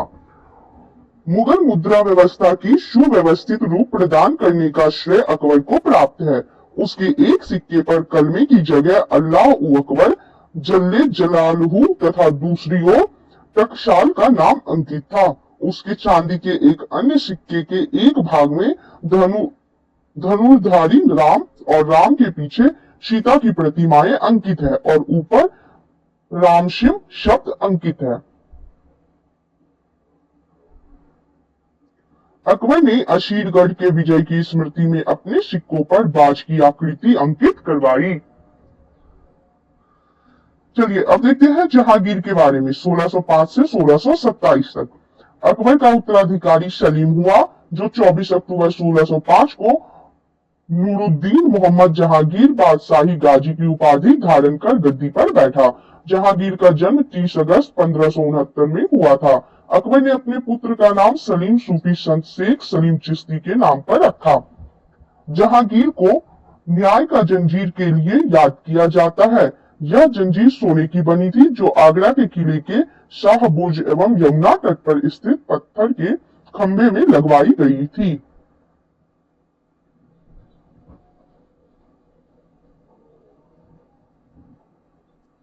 जहांगीर द्वारा शुरू की गई तुझ के जहांगीरी नामक आत्मकथा को पूरा करने का श्रेय मोतबिंद खान को है। जहांगीर के सबसे बड़े पुत्र खुसरो ने 1606 में अपने पिता के विरुद्ध विद्रोह किया। खुसरो और जहांगीर की सेना के बीच युद्ध जालंधर के निकट भैरावल नामक मैदान में हुआ। खुसरो को पकड़कर कैद में डाल दिया गया। खुसरो की सहायता देने के कारण जहांगीर ने सिखों के 5वें गुरु अर्जुन देव को फांसी दिलवा दी। खुसरो गुरु से गोइंदवाल में मिला था। अहमदनगर के वजीर मलिक अंबर के विरुद्ध सफलता के से खुश होकर जहांगीर ने खुर्रम को शाहजहां की उपाधि प्रदान की। 1622 ईस्वी में कंधार मुगलों के हाथ से निकल गया। शाह अब्बास ने इस पर अधिकार कर लिया। नूरजहां ईरानी निवासी मिर्जा ग्यास बेग की पुत्री नूरजहां का वास्तविक नाम मेहरुनिशा था। 1594 में नूरजहां का विवाह अली कुली बेग से संपन्न हुआ। जहांगीर ने एक शेर मारने के कारण अली कुली बेग को शेर अफगान की उपाधि दी। 1607 में शेर अफगान की मृत्यु के बाद मेहरुनिशा अकबर की विधवा सलीमा बेगम की सेवा में नियुक्त हुई। सर्वप्रथम जहांगीर ने नवरोज त्योहार के अवसर पर मेहरुनिशा को देखा और उसके सौंदर्य पर मुग्ध होकर जहांगीर ने मई 1611 में उससे विवाह कर लिया। विवाह के पश्चात जहांगीर ने उसे नूर महल में नूरजहां की उपाधि प्रदान की। नूरजहां के सम्मान में जहांगीर ने चांदी के सिक्के जारी किए। जहांगीर ने गियास बेग को शाही दीवान बनाया एवं इत्माद उद्दौला की उपाधि दी। जहांगीर के शासनकाल में ईरानियों को उच्च पद प्राप्त हुए। लाडली बेगम शेर अफगान एवं मेहरुनिशा की पुत्री थी, जिसकी शादी जहांगीर के पुत्र शहरयार के साथ हुई थी। नूरजहां की मां अशमत बेगम ने गुलाब के इत्र निकालने की विधि खोजी थी। महावत खान ने झेलम नदी के तट पर 1626 ईस्वी में जहांगीर, नूरजहां एवं उसके भाई आशफ खान को बंदी बना लिया था। जहांगीर के 5 पुत्र थे, खुसरो, परवेज, खुर्रम, शहरयार और जहांदार। 28 अक्टूबर 1627 को भीमवार नामक स्थान पर जहांगीर की मृत्यु हो गई। उसे शहादरा, लाहौर में रावी नदी के किनारे दफनाया गया। मुगल चित्रकला अपने चरमोत्कर्ष पर जहांगीर के शासनकाल में पहुंची। जहांगीर के दरबार के प्रमुख चित्रकार थे आगा रजा, अबुल हसन, मोहम्मद नासिर, मोहम्मद मुराद, उस्ताद मंसूर, विशन दास, मनोहर एवं गोवर्धन, फारूक वेग, दौलत। जहांगीर ने आगा रजा के नेतृत्व में आगरा में एक चित्रशाला की स्थापना की। नोट देखेंगे। मुगल शासकों में सर्वप्रथम जहांगीर ने ही राजा की आकृति युक्त सिक्के जारी किए। इसके समय निशान चांदी का सिक्का था जो रुपया के चौथाई के बराबर होता था। उस्ताद मंसूर एवं अबुल हसन को जहांगीर ने कर्मशा, नादिर अल उश एवं नादिरुज्जमा की उपाधि प्रदान की। इसने संस्कृत के कवि जगन्नाथ को पंडित राज की उपाधि दी। जहांगीर ने अपनी आत्मकथा में लिखा कि कोई भी चित्र, चाहे वह किसी मृतक व्यक्ति या जीवित व्यक्ति द्वारा बनाया गया हो, मैं देखते ही तुरंत बता सकता हूँ कि यह किस चित्रकार की कृति है। यदि किसी चेहरे पर आंख किसी एक चित्रकार ने, भौं किसी और ने बनाई हो, तो भी यह जान लेता हूँ कि आंख किसने और भौं किसने बनाई है।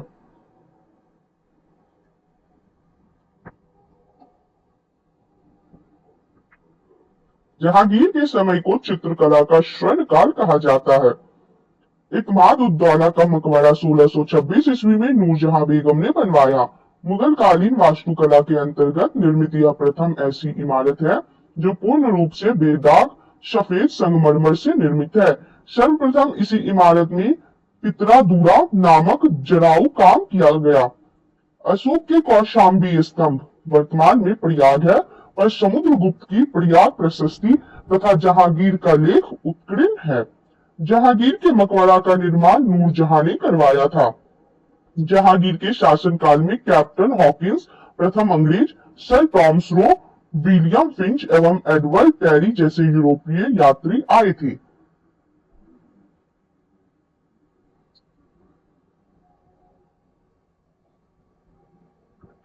भारत में तंबाकू की खेती सर्वप्रथम जहांगीर के शासनकाल में प्रारंभ हुई थी। पुर्तगालियों द्वारा सर्वप्रथम 1605 ईस्वी में दक्षिण में तंबाकू की खेती प्रारंभ किया गया। पुर्तगाली इसे ब्राजील से लाए थे। शाहजहां 1627 से 1657 तक इनका शासनकाल रहा। जहांगीर के बाद सिंहासन पर शाहजहां बैठा। जोधपुर के शासक मोटा राजा उदय सिंह की पुत्री जगत गोसाई के गर्भ से 5 जनवरी 1592 ईस्वी को खुर्रम यानी शाहजहां का जन्म लाहौर में हुआ था। 1612 ईस्वी में खुर्रम का विवाह आशफ खान की पुत्री अर्जुमन बानो बेगम से हुआ, जिसे शाहजहां ने मलिका ए जमानी की उपाधि प्रदान की। 7 जून 1631 ईस्वी में प्रसव पीड़ा के कारण उसकी मृत्यु हो गई। 4 फरवरी 1628 को शाहजहां आगरा में अबुल मुजफ्फर शहाबुद्दीन मोहम्मद साहिब किरण ए शानी की उपाधि प्राप्त कर सिंहासन पर बैठा। शाहजहां ने आशफ खान को वजीर पद एवं महावत खान को खान खाना की उपाधि प्रदान की। इसने नूरजहां को 2 लाख रुपए प्रति वर्ष की पेंशन देकर लाहौर जाने दिया, जहां 1645 ईस्वी में उसकी मृत्यु हो गई। अपनी बेगम मुमताज महल की याद में शाहजहां ने ताजमहल का निर्माण आगरा में उसकी कब्र के ऊपर करवाया। उस्ताद ईशा ने ताजमहल की रूपरेखा तैयार की थी। ताजमहल का निर्माण करने वाला मुख्य स्थापत्य कलाकार उस्ताद अहमद लाहौरी था। मयूर सिंहासन का निर्माण शाहजहां ने करवाया था। इसका मुख्य कलाकार बेबादल खान था। बादशाह के सिंहासन के पीछे पितरादुरा के जराऊ काम की एक श्रृंखला बनाई गई थी, जिससे पौराणिक यूनानी देवता आर्फियस को वीणा बजाते हुए चित्रित किया गया है। शाहजहां के शासनकाल को स्थापत्य कला का स्वर्ण युग कहा जाता है। शाहजहां द्वारा बनवाई गई प्रमुख इमारतें हैं दिल्ली का लाल किला, दीवाने आम, दीवाने खास, दिल्ली का जामा मस्जिद, आगरा का मोती मस्जिद, ताजमहल एवं लाहौर किला स्थित शीश महल आदि। नोट: हुमायूं के मकबरा को ताजमहल का पूर्ववर्ती माना जाता है। शाहजहां ने 1632 में अहमदनगर को मुगल साम्राज्य में मिला लिया। शाहजहां ने 1638 ईस्वी में अपनी राजधानी को आगरा से दिल्ली लाने के लिए यमुना नदी के दाहिने तट पर शाहजहानाबाद की नींव रख डाली। आगरे की जामा मस्जिद का निर्माण शाहजहां की पुत्री जहां आरा ने करवाई। शाहजहां के दरबार के प्रमुख चित्रकार मोहम्मद फकीर व मीर हाशिम थे व प्रमुख संस्कृत कवि वसिंधर मिश्र एवं हरि नारायण मिश्र थे। शाहजहां ने संगीतज्ञ लाल खान को गुण समंदर की उपाधि एवं संगीतज्ञ जगन्नाथ, जो हिंदी का कवि भी था, को महाकवि कविराय की उपाधि से सम्मानित किया। शाहजहां के पुत्रों के में दारा शिकोह सर्वाधिक विद्वान था। इसने भागवत गीता, योग वशिष्ठ, उपनिषद एवं रामायण का अनुवाद फारसी में करवाया। इसने सर्र ए अकबर महान रहस्य नाम के उपनिषदों का अनुवाद करवाया था। दारा शिकोह कादिरी सिलसिले के मुल्ला शाह बदख्शी का शिष्य था। शाहजहां ने दिल्ली में एक कॉलेज का निर्माण एवं दारुल बका नामक कॉलेज की मरम्मत कराई। सितंबर 1657 ईस्वी में शाहजहां के गंभीर रूप से बीमार पड़ने और मृत्यु का अफवाह फैलने के कारण उसके पुत्रों के बीच उत्तराधिकार का युद्ध प्रारंभ हुआ। उस समय सूजा बंगाल, मुराद गुजरात एवं औरंगजेब दक्कन में था। 15 अप्रैल 1658 ईस्वी में दारा एवं औरंगजेब के बीच धर्मट का युद्ध हुआ। इस युद्ध में दारा की पराजय हुई। सामूगढ़ का युद्ध 29 मई 1658 ईस्वी को दारा एवं औरंगजेब के बीच हुआ। इस युद्ध में भी दारा की हार हुई। उत्तराधिकार का अंतिम युद्ध देवराई की घाटी में मार्च 1659 ईस्वी को हुआ। इस युद्ध में दारा के पराजित होने पर उसे इस्लाम धर्म की अवहेलना करने के अपराध में 30 अगस्त 1659 ईस्वी को हत्या कर दी गई। दारा शिकोह ने अपना निर्वासित जीवन अलवर राजस्थान के कंकड़बाड़ी किले में बिताया। इस किला का निर्माण जयसिंह द्वितीय ने किया था। शाह बुलंद Iqbal, king of Loftie Fortune के रूप में दारा शिकोह जाना जाता है। 8 जून 1658 को औरंगजेब ने शाहजहां को बंदी बना लिया। आगरा के किले में अपने कैदी जीवन के 8वें वर्ष अर्थात 22 जनवरी 1666 को 74 वर्ष की अवस्था में शाहजहां की मृत्यु हो गई। औरंगजेब 1658 से 1707 ईस्वी। औरंगजेब का जन्म 24 अक्टूबर 1618 ईस्वी को दोहाद गुजरात नामक स्थान पर हुआ था। औरंगजेब के बचपन का अधिकांश समय नूरजहां के पास बीता। 18 मई 1637 को फारस के राजघराने की दिलराश बानो बेगम के साथ औरंगजेब का निकाह हुआ। आगरा पर कब्जा कर जल्दबाजी में औरंगजेब ने अपना राज्याभिषेक अब्दुल मुजफ्फर मुहिउद्दीन मोहम्मद औरंगजेब बहादुर आलमगीर बादशाह गाजी की उपाधि से 31 जुलाई 1658 को करवाया। देवराई के युद्ध में सफल होने के बाद 15 मई 1659 को औरंगजेब ने दिल्ली में प्रवेश किया और शाहजहां के शानदार महल में 5 जून 1659 को दूसरी बार राज्याभिषेक करवाया। औरंगजेब के गुरु थे मीर मोहम्मद हकीम। औरंगजेब सुन्नी धर्म को मानता था। उसे जिंदा पीर कहा जाता था। जयसिंह एवं शिवाजी के बीच पुरंदर की संधि 22 जून 1665 ईस्वी को संपन्न हुई। मई 1666 ईस्वी को आगरा के किले के दीवान ए आम में औरंगजेब के समक्ष शिवाजी उपस्थित हुए। यहाँ शिवाजी को कैद कर जयपुर भवन में रखा गया। इस्लाम नहीं स्वीकार करने के कारण सिखों के 9वें गुरु तेग बहादुर की हत्या औरंगजेब ने 1675 ईस्वी में दिल्ली में करवा दी थी। औरंगजेब ने 1679 ईस्वी में जजिया कर को पुनः लागू किया। जजिया कर क्या है? यह गैर मुसलमानों से लिया जाने वाला कर था, किंतु ब्राह्मण, संत, वृद्ध, निर्धन, पागल, अल्पवयस्क व स्त्रियों से यह नहीं लिया जाता था। भारत में सर्वप्रथम मीर कासिम ने 712 ईस्वी में सिंध विजय के बाद जजिया की वसूली प्रारंभ की। फिरोज तुगलक ने ब्राह्मणों से भी जजिया वसूल किया। मुगल काल में बाबर एवं हुमायूं के काल में जजिया प्रचलित थी, किंतु अकबर ने 1564 ईस्वी में इसे बंद कर दिया था। औरंगजेब ने 1679 ईस्वी में सर्वप्रथम मारवाड़ में जजिया की वसूली का आदेश दिया। तत्पश्चात राज्य के अन्य भागों में वसूला जाने लगा। जजिया का अंतिम रूप से समाप्ति मोहम्मद शाह के समय 1720 ईस्वी में हुई। औरंगजेब ने बीबी का मकबरा का निर्माण 1679 ईस्वी में औरंगाबाद महाराष्ट्र में करवाया। औरंगजेब के समय हुए जाट विद्रोह का नेतृत्व गोकुला एवं राजा राम ने किया था। 1670 ईस्वी में तिलपत की लड़ाई में जाट परास्त हुए। गोकुल को मौत की घाट उतार दिया गया। इसके बावजूद जाटों ने 1685 ईस्वी में राजा राम के नेतृत्व में पुनः विद्रोह किया। इन जाटों ने सिकंदरा में स्थित अकबर के मकबरे को भी लूटा। भरतपुर राजवंश की नींव औरंगजेब के शासनकाल में जाट नेता एवं राजा राम के भतीजे चूड़ामन ने डाली। 1686 ईस्वी में बीजापुर एवं 1687 ईस्वी में गोलकुंडा को औरंगजेब ने मुगल साम्राज्य में मिला लिया। मदन्ना एवं अकन्ना नामक ब्राह्मणों का संबंध गोलकुंडा के शासक अबुल हसन से था। औरंगजेब के समय में हिंदू मनसबदारों की संख्या लगभग 337 थी, जो अन्य मुगल सम्राटों की तुलना में अधिक थी। औरंगजेब सर्वाधिक हिंदू अधिकारियों की नियुक्ति करने वाला मुगल सम्राट था। औरंगजेब का पुत्र अकबर ने दुर्गादास के बहकावे में आकर अपने पिता के खिलाफ विद्रोह किया। औरंगजेब ने कुरान को अपने शासन का आधार बनाया। इसने सिक्के पर कलमा खुदवाना, नवरोज का त्योहार मनाना, भांग की खेती करना, गाना बजाना, झरोखा दर्शन, तुलादान प्रथा। इस प्रथा में सम्राट को उसके जन्मदिन पर सोने, चांदी तथा अन्य वस्तुओं के तौलने की प्रथा थी। हिंदू राजाओं के माथे पर अपने हाथ से तिलक लगाना, जिसे अकबर ने प्रारंभ किया था, सती प्रथा आदि पर प्रतिबंध लगा दिया। वैश्याओं को शादी करने अथवा देश छोड़ देने के आदेश दिए और दरबार में होली, दिवाली आदि त्योहार मनाने बंद कर दिए। औरंगजेब ने दरबार में संगीत पर पाबंदी लगा दी तथा सरकारी संगीतज्ञों को अवकाश दे दिया गया।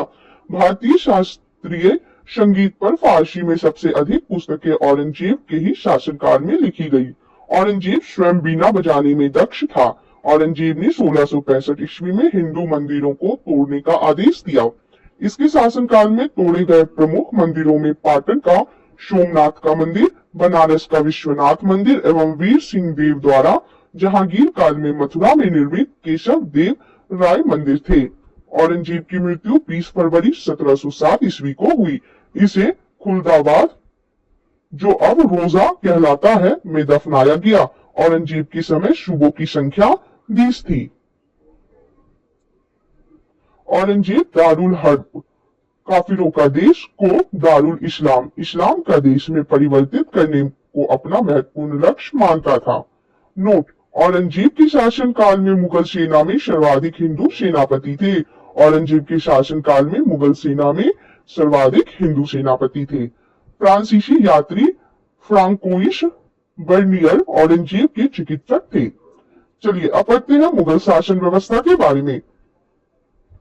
मंत्री परिषद को विजारत कहा जाता था। बाबर के शासनकाल में वजीर पद काफी महत्वपूर्ण था। सम्राट के बाद शासन के कार्यों को संचालित करने वाला सबसे महत्वपूर्ण अधिकारी वकील था, जिसके कर्तव्यों को अकबर ने दीवान, मीर बख्शी, सद्र उस सद्र व मीर समन में विभाजित कर दिया। औरंगजेब के समय में अरशद खान ने सर्वाधिक 31 वर्षों तक दीवान के पद पर कार्य किया। मीर बख्शी द्वारा शरकत नाम से पत्र पर हस्ताक्षर के बाद ही सेना को हर महीने वेतन मिल पाता था। जब कभी सद्र न्याय विभाग के प्रमुख का कार्य करता था, तब उसे काजी कहा जाता था। लगानहीन भूमि, मदद एवं माश का निरीक्षण सद्र करता था। सम्राट के घरेलू विभागों का प्रधान मीर शमा कहलाता था। सूचना व गुप्तचर विभाग का प्रधान दरोगा ए डाक चौकी कहलाता था। शरीयत के प्रतिकूल कार्य करने वालों को रोकना, आम जनता के दुष्चरित्रता से बचाने का कार्य मुहत्सिब नामक अधिकारी करता था। प्रशासन की दृष्टि से मुगल साम्राज्य का बंटवारा सूबों में, सूबों का सरकार में, सरकार का परगना या महाल में, महाल का जिला या दस्तूर में और दस्तूर गांव में बटी थी। प्रशासन की सबसे छोटी इकाई ग्राम थी, जिसे मावदा या दीह कहते थे। मावदा के अंतर्गत छोटी छोटी बस्तियों को नागला कहा जाता था। मुगल काल के प्रमुख अधिकारी एवं उनके कार्य क्या क्या है, चलिए देखते हैं। पद और कार्य। सूबेदार, प्रांतों में शांति स्थापित करना। प्रांत कार्यकारिणी का प्रधान होता था सूबेदार। इसका कार्य था प्रांतों में शांति स्थापित करना। दीवान, इनका कार्य था प्रांतीय राजस्व का प्रधान होता था। दीवान सीधे शाही दीवान के प्रति जवाबदेही था। यह बख्शी प्रांतीय सैन्य प्रधान था। फौजदार, जिले का प्रधान फौजी अधिकारी होता था। आमिल या अमल गुजार, जिले का प्रमुख राजस्व अधिकारी होता था। आमिल या अमल गुजार। कोतवाल नगर प्रधान होता था। सिकदार परगने का प्रमुख अधिकारी होता था। आमिल ग्राम के कृषकों से प्रत्यक्ष संबंध बनाना एवं लगान निर्धारित करना आमिल का कार्य था। शाहजहां के शासनकाल में सरकार एवं परगना के मध्य चकला नाम की एक नई इकाई की स्थापना की गई थी। भूमि कर के विभाजन के आधार पर मुगल साम्राज्य की समस्त भूमि 3 वर्गों में विभाजित थी। यह 3 वर्ग कौन कौन से थे? खालसा भूमि, जागीर भूमि और सूर्यगर या मदद ए माश। चलिए एक एक करके सबके बारे में देखेंगे। खालसा भूमि प्रत्यक्ष रूप से बादशाह के नियंत्रण में थी। जागीर भूमि तनख्वाह के बदले दी जाने वाली भूमि थी और सूर्यगढ़ या मदद ए माश अनुदान में दी गई लगानहीन भूमि थी। इसे मिल्क भी कहा जाता था। शेरशाह द्वारा भू राजस्व हेतु अपनाई जाने वाली पद्धति राई का उपयोग अकबर ने भी किया था। अकबर के द्वारा करोड़ी नामक अधिकारी की नियुक्ति 1573 ईस्वी में की गई थी। इसे अपने क्षेत्र से 1 करोड़ दाम वसूल करना होता था। 1580 ईस्वी में अकबर ने दहशाला नाम की नवीन कर प्रणाली प्रारंभ की। इस व्यवस्था को टोडरमल बंदोबस्त भी कहा जाता है। इस व्यवस्था के अंतर्गत भूमि को 4 भागों में विभाजित किया गया। देखिए पोलज क्या है, नियमित रूप से खेती, वर्ष में 2 बार फसल लगाया जाता था। पड़ती 1 या 2 वर्ष के अंतराल पर जिस भूमि पर खेती होता था उसे पड़ती कहते थे। चाचर 3 से 4 वर्ष के अंतराल पर खेती होती थी। बंजर भूमि खेती योग्य भूमि नहीं, इस पर लगान नहीं वसूला जाता था। 1570 से 71 ईस्वी में टोडरमल ने खालसा भूमि पर भू राजस्व की नवीन प्रणाली जब्ती प्रारंभ की। इसमें कर निर्धारण की 2 श्रेणी थी, एक को तखसीस एवं दूसरे को तहसील कहते थे। औरंगजेब ने अपने शासन काल में नस्क प्रणाली को अपनाया और भू राजस्व की राशि को उपज का आधा कर दिया। मुगल काल में कृषक 3 वर्गों में विभाजित थे। यह 3 वर्ग कौन कौन से थे? खुदकाशत, पाहिकाशत और मुजारियन। चलिए एक एक करके तीनों को देखते हैं। खुदकाशत, ये किसान उसी गांव की भूमि पर खेती करते थे जहां के वे निवासी थे। पाहिकाशत, ये दूसरे गांव जाकर कृषि कार्य करते थे। और मुजारियन खुदाकाश्त कृषकों से भूमि किराए पर लेकर कृषि कार्य करते थे। मुगल काल में नील उत्पादन के प्रसिद्ध केंद्र आगरा, भरतपुर के बयाना तथा गुजरात में सरखेज थे। सबसे उत्तम प्रकार का नील बयाना क्षेत्र एवं सरखेज में पैदा होता था। अफीम मुख्यतः मालवा एवं बिहार में होता था। शोरा उत्पादन का प्रमुख केंद्र बिहार था। कपड़ा उद्योग के अंतर्गत ददनी प्रथा का प्रचलन था। इसका तात्पर्य कारीगरों की अग्रिम भुगतान से था। उत्तम श्रेणी का ऊनी वस्त्र और शाल कश्मीर तथा लाहौर में तैयार होता था। मुगल काल में रुपए की सर्वाधिक ढलाई औरंगजेब के समय में हुई। आना सिक्के का प्रचलन शाहजहां ने करवाया। जहांगीर ने अपने समय में सिक्कों पर अपनी आकृति बनवाई, साथ ही उस पर अपना एवं नूरजहां का नाम अंकित करवाया। मुगल कालीन लगान वसूल करने की व्यवस्थाएं। गल्ला बख्शी, इसमें फसल का कुछ भाग सरकार द्वारा ले लिया जाता था। नस्क, इसमें खरी फसल के आधार पर लगान का अनुमान लगाकर फसल काटने पर उसे ले लिया जाता था। यह व्यवस्था बंगाल में थी। और जब्ती, इसमें बोई गई फसल के आधार पर लगान का निश्चय किया जाता था जो नगद लिया जाता था। सबसे बड़ा सिक्का संसब सोना का था। स्वर्ण का सबसे प्रचलित सिक्का इलाही था। मुगल कालीन सिक्के देखते हैं। मुहर, यह मुगल काल का सर्वाधिक प्रचलित सोने का सिक्का था। संसब अकबर द्वारा चलाया गया सबसे बड़ा सोने का सिक्का था। यह 101 तोले का था। इलाही, यह सोने का गोल आकार का सिक्का था। रहस्य, यह गोल एवं चौकर दोनों तरह का सोने का सिक्का था। यह 5.5 तोले का था। अतमाह 25 तोले के सोने का सिक्का था। विंशात 20 तोले के सोने का सिक्का था। रुपया चांदी का सिक्का था और जलाली चांदी का सिक्का था।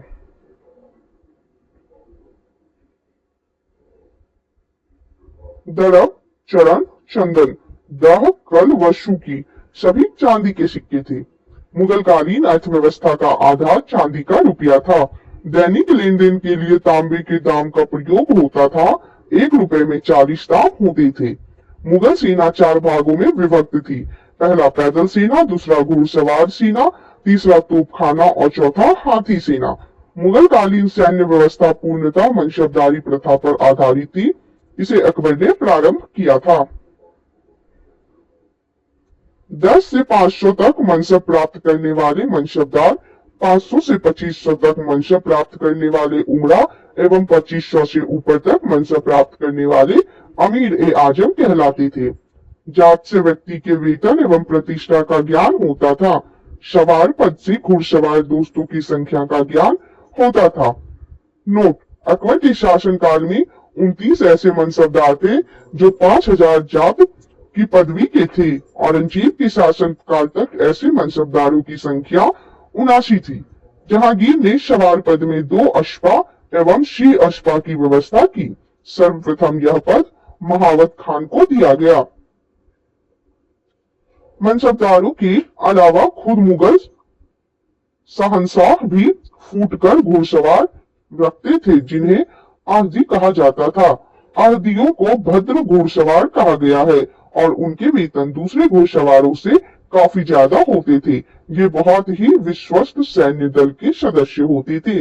उनकी भर्ती स्वयं शहंशाह किया करते थे और उनकी हाजिरी लेने के लिए अलग अधिकारी होते थे। आहदी 5-5 घोड़े भी रखते थे, लेकिन कुछ ऐसे आहदी भी थे जिनमें से 2 एक ही घोड़े में हिस्सेदारी करते थे। आहदियों के कर्तव्य बहुमुखी होते थे। शाही कार्यकाल के अधिकतर मुंशी, दरबार के चित्रकार और शाही कारखानों के फोरमैन इसी सैन्य दल से चुने जाते थे। मराठों का उत्कर्ष।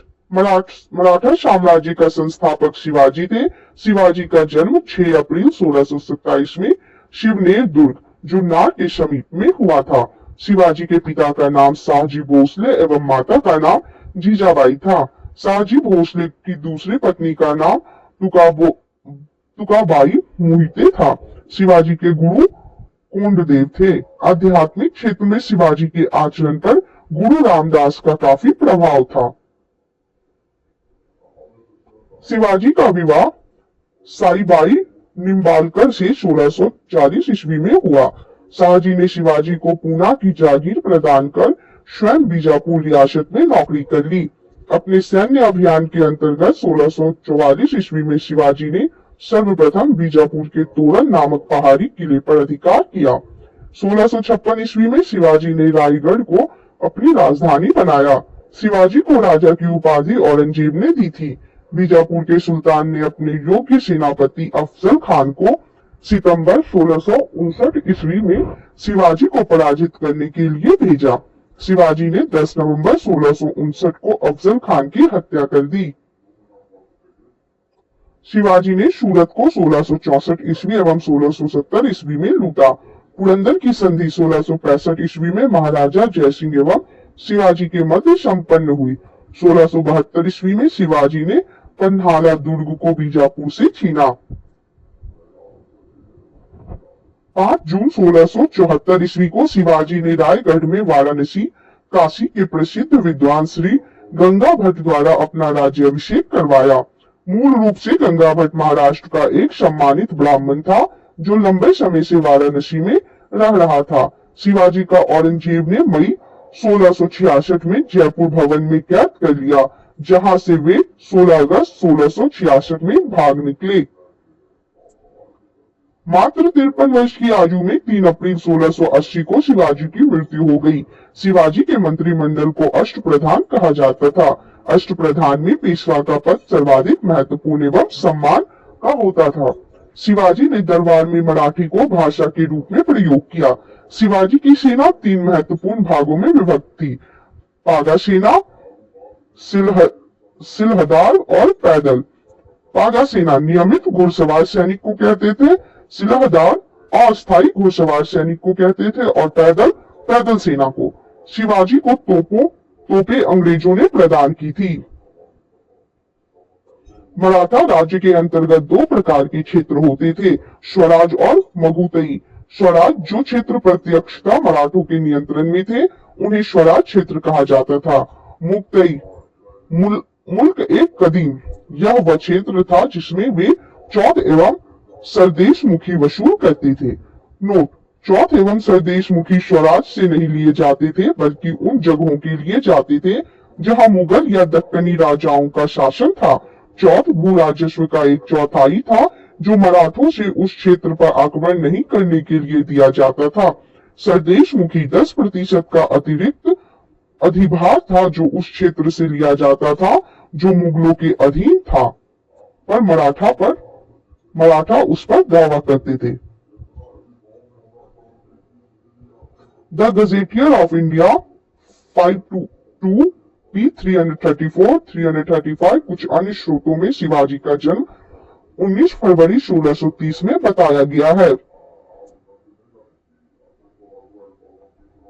महाराष्ट्र के प्रमुख संत ज्ञानदेव के ज्ञानेश्वर 1275 से 1296 ईस्वी तक महाराष्ट्र में भक्ति आंदोलन के जनक, मराठी भाषा और साहित्य के संस्थापक, भगवत गीता पर भावार्थ दीपिका नामक बृहद टीका लिखी, जिसे सामान्य रूप से ज्ञानेश्वरी के नाम से जाना जाता है। बरकरी संप्रदाय के प्रवर्तक नामदेव 1270 से 1350 ईस्वी तक इनके आराध्य देव शंढरपुर से विठोबा या विठल थे। बरकरी संप्रदाय के विकास में इनकी प्रमुख भूमिका थी। इन्होंने अनेक भक्तिपरक मराठी गीतों की रचना की जो अभंगों के रूप में प्रचलित थी। मराठी के अलावा इन्होंने ब्रजभाषा और खड़ी बोली में गीतों की रचना की। नामदेव को सगुण एवं निर्गुण संतों के बीच की कड़ी माना जाता है। इनमें कुछ पद गुरु ग्रंथ साहिब के में संकलित हैं। एकनाथ 1533 से 1599 ईस्वी, इन्होंने रामायण पर भावार्थ रामायण नामक टीका लिखी। तुकाराम 1598 से 1650 ईस्वी, इन्होंने भक्तिपरक कविताएं लिखी जिन्हें अभंग कहा जाता है। ये अभंग भक्तिपरक काव्य के ज्योतिपुंज हैं। रामदास 1608 से 1681 ईस्वी, महाराष्ट्र के अंतिम महान संत कवि रामदास थे। दशबोध उनकी रचनाओं और उपदेशों का संकलन है। इन्होंने महाराष्ट्र में भगवान राम की पूजा को लोकप्रिय बनाया। नोट: महाराष्ट्र में भक्ति आंदोलन मुख्यतः दो संप्रदायों में विभक्त है। महाराष्ट्र में भक्ति आंदोलन मुख्यतः दो संप्रदायों में विभक्त था, वरकरी संप्रदाय और धरकरी संप्रदाय। वरकरी संप्रदाय अर्थात विठोबा पंथ, कृष्ण को मानने वाले का पंथ ज्ञानदेव, नामदेव और तुकाराम। धरकरी संप्रदाय अर्थात राम पंथ, रामदास। सरंजामी प्रथा का संबंध मराठा भू राजस्व व्यवस्था से है। अष्टप्रधान पेशवा प्रधानमंत्री राज्य का प्रशासन एवं अर्थव्यवस्था की देखरेख करता था। पेशवा यानी प्रधानमंत्री वह होता था जो राज्य का प्रशासन एवं अर्थव्यवस्था की देखरेख करता था। सरी ए नौबत सेनापति सैन्य प्रधान होता था। सरी ए नौबत सेनापति सैन्य प्रधान होता था। अमात्य राजस्व मंत्री आय व्यय का लेखा जोखा रखता था। अमात्य राजस्व मंत्री आय व्यय का लेखा जोखा रखता था।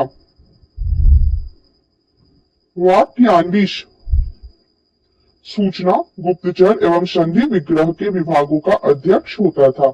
वाक्यान्वेष सूचना, गुप्तचर एवं संधि विग्रह के विभागों का अध्यक्ष होता था।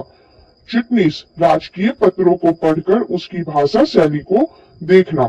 चिटनीस का कार्य था राजकीय पत्रों को पढ़कर उसकी भाषा शैली को देखना। सुमंत विदेश मंत्री था। सुमंत विदेश मंत्री था। पंडित राव धार्मिक कार्यों के लिए तीर्थ का निर्धारण करता था। पंडित राव धार्मिक कार्यों के लिए तिथि का निर्धारण करता था। न्यायाधीश न्याय विभाग का प्रधान होता था। न्यायाधीश न्याय विभाग का प्रधान होता था। शिवाजी की कर व्यवस्था मलिक अंबर की कर व्यवस्था पर आधारित थी। शिवाजी ने रस्सी द्वारा माप की व्यवस्था के स्थान पर काठी एवं मानक छड़ी का प्रयोग को आरंभ किया। शिवाजी ने 1679 में अन्नाजी दत्तो द्वारा व्यापक भूमि सर्वेक्षण करवाया। शिवाजी के समय कुल उपज का 33% भाग राजस्व के रूप में वसूला जाता था, जो बढ़कर 40% हो गया था। शिवाजी ने मुगल व्यापारिक केंद्र सूरत को दो बार, एक बार 1664 में, दूसरी बार 1670 में लूटा। शिवाजी के उत्तराधिकारी देखेंगे। शिवाजी का उत्तराधिकारी संभाजी थे। संभाजी ने उज्जैन के हिंदी एवं संस्कृत के प्रकांड विद्वान कवि कलश को अपना सलाहकार नियुक्त किया। मार्च 1689 ईस्वी को मुगल सेनापति मखर्रम खान ने संगमेश्वर में छिपे हुए संभाजी एवं कवि कलश को गिरफ्तार कर लिया और उसकी हत्या कर दी। संभाजी के बाद 1689 ईस्वी में राजा राम को नए छत्रपति के रूप में राज्याभिषेक किया गया। राजा राम ने अपनी दूसरी राजधानी सतारा को बनाया। शिवाजी के किले की सुरक्षा के लिए नियुक्त अधिकारी कौन कौन से थे? हवलदार किले की आंतरिक व्यवस्था की देखरेख करते थे, सरे नौबत किले की सेना का नेतृत्व करते थे और शवनिश किले की अर्थव्यवस्था, पत्र व्यवहार एवं भंडार की देखरेख करते थे। राजा राम मुगलों के संघर्ष करता हुआ 2 मार्च 1700 में मारा गया। राजा राम की मृत्यु के बाद उसकी विधवा पत्नी ताराबाई अपने 4 वर्षीय पुत्र शिवाजी द्वितीय का राज्याभिषेक करवाकर मराठा साम्राज्य की वास्तविक संरक्षिका बन गई। 1707 ईस्वी में औरंगजेब की मृत्यु के बाद संभाजी के पुत्र साहू, जो औरंगजेब के कब्जे में था, भोपाल के निकट के मुगल शिविर से वापस महाराष्ट्र आया। शाहू एवं ताराबाई के बीच 1707 ईस्वी में खेड़ा का युद्ध हुआ, जिसमें साहू विजयी हुआ। साहू ने 22 जनवरी 1708 को सतारा में अपना राज्याभिषेक करवाया। शाहू के नेतृत्व में नवीन मराठा साम्राज्यवाद के प्रवर्तक पेशवा लोग थे, जो शाहू के पैतृक प्रधानमंत्री थे। पेशवा पद पहले पेशवा के साथ ही वंशानुगत हो गया था। पेशवा पूना में रहता था। 1713 ईस्वी में शाहू ने बालाजी विश्वनाथ को पेशवा बनाया। इनकी मृत्यु 1720 ईस्वी में हुई। इसके बाद पेशवा बाजीराव प्रथम हुए।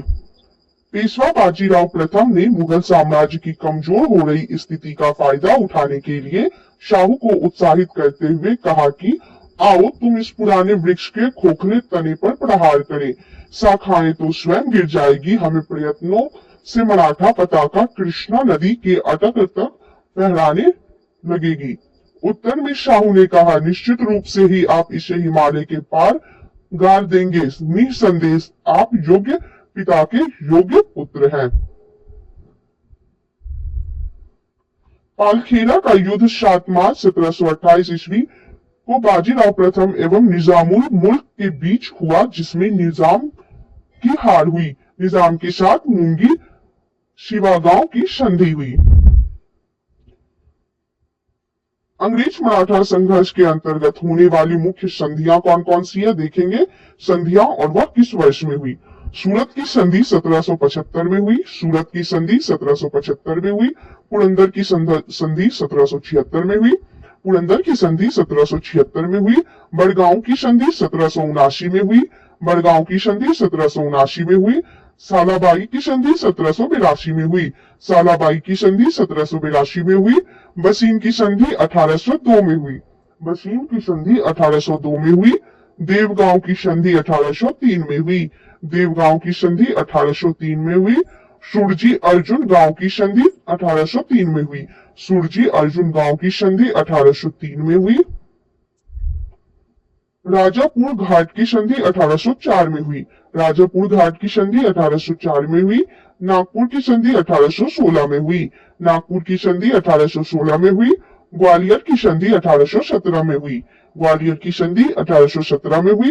पूना की संधि 1817 में हुई। पूना की संधि 1817 में हुई। और मंदसौर की संधि 1818 में हुई। मंदसौर की संधि 1818 में हुई। दिल्ली पर आक्रमण करने वाला प्रथम पेशवा बाजीराव प्रथम था, जिसने 29 मार्च 1737 को दिल्ली पर धावा बोला था। उस समय मुगल बादशाह मोहम्मद शाह दिल्ली छोड़ने के लिए तैयार हो गया था। बाजीराव प्रथम मस्तानी नामक महिला से संबंध होने के कारण चर्चित रहा था। 1740 ईस्वी में बाजीराव प्रथम की मृत्यु हो गई। बाजीराव प्रथम की मृत्यु के बाद बालाजी बाजीराव 1740 ईस्वी में पेशवा बना। 1750 ईस्वी में संगोला संधि के बाद पेशवा के हाथ में सारे अधिकार सुरक्षित हो गए। बालाजी बाजीराव को नाना साहब के नाम से भी जाना जाता था। झलकी की संधि हैदराबाद के निजाम एवं बालाजी बाजीराव के मध्य हुई। बालाजी बाजीराव के समय में ही पानीपत का तृतीय युद्ध 14 जनवरी 1761 को हुआ, जिसमें मराठों की हार हुई। इस हार को नहीं सह पाने के कारण बालाजी की मृत्यु 1761 ईस्वी में हो गई। माधवराव नारायण प्रथम 1761 ईस्वी में पेशवा बना। इसने मराठों की खोई हुई प्रतिष्ठा को पुनः प्राप्त करने का प्रयास किया। माधवराव ने ईस्ट इंडिया कंपनी की पेंशन पर रह रहे मुगल बादशाह शाह आलम द्वितीय को पुनः दिल्ली की गद्दी पर बैठाया। मुगल बादशाह अब मराठों का पेंशन भोगी बन गया। पेशवा नारायण राव 1772-73 ईस्वी में की हत्या उसके चाचा रघुनाथ राव के द्वारा कर दी गई। पेशवा माधवराव नारायण द्वितीय की अल्प आयु के कारण मराठा राज्य की देखरेख 12 भाई सभा नाम की 12 सदस्यों की एक परिषद करती थी। इस परिषद के दो महत्वपूर्ण सदस्य थे, महादजी सिंधिया एवं नाना फडणवीस। नाना फडणवीस का मूल नाम बालाजी जनार्दन भानु था।